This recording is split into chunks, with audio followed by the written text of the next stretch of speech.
Hello fellow muses, I thought I'd do something different today, so welcome to my video blog. Before I start, I just want to say a huge thank you to everyone who's given me so much love and support for Musings of Bewildered San. Thank you to everyone who's liked the Facebook page, all of you who've been there from the beginning, from the most recent post. If this is your first time, hello. But thank you, ultimately, and it really means a lot to me, and I just wanted people to know that. Anyway.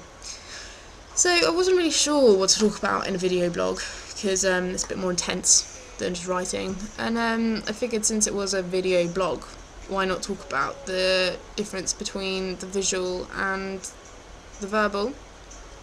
And in case you don't know, I study English literature at the University of Exeter, and ever since I was teeny weeny, I've loved books. I've always had a library card, my suitcase is full of books instead of clothes and shoes.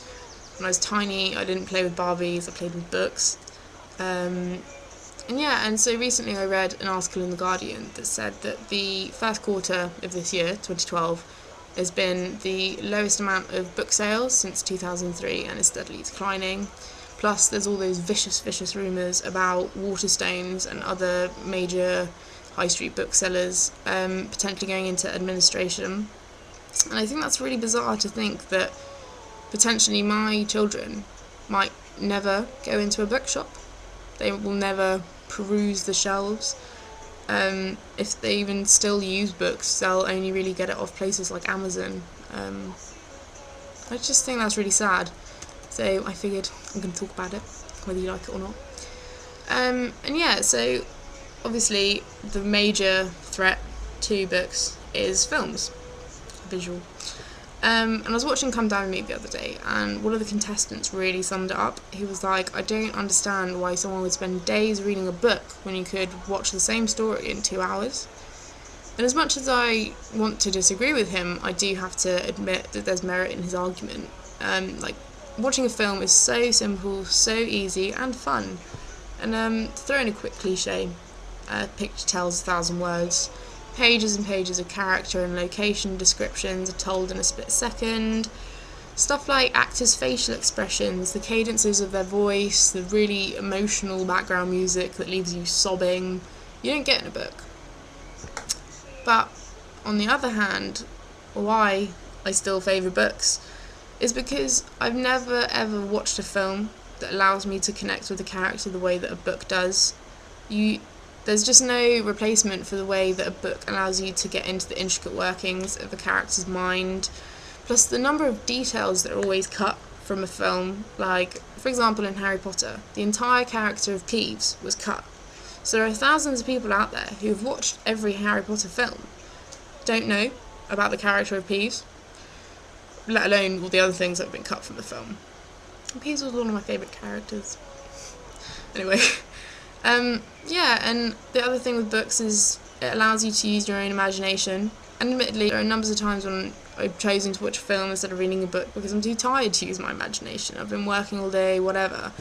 But ultimately, I think that is, if I had to pick between my favourite film and my favourite book, I would always choose my favourite book just because I've had an emotional connection with it, a personal connection with it, because of the fact I've had to use my imagination.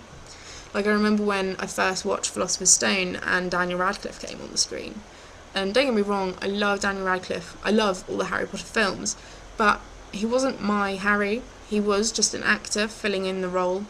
And for that reason, I just don't think you'd ever be able to replace books with films, even if it's potentially happening. And something that always I find quite funny, I guess, is that every time a film adaptation of a book comes out, everyone goes into an uproar about how the book's so much better.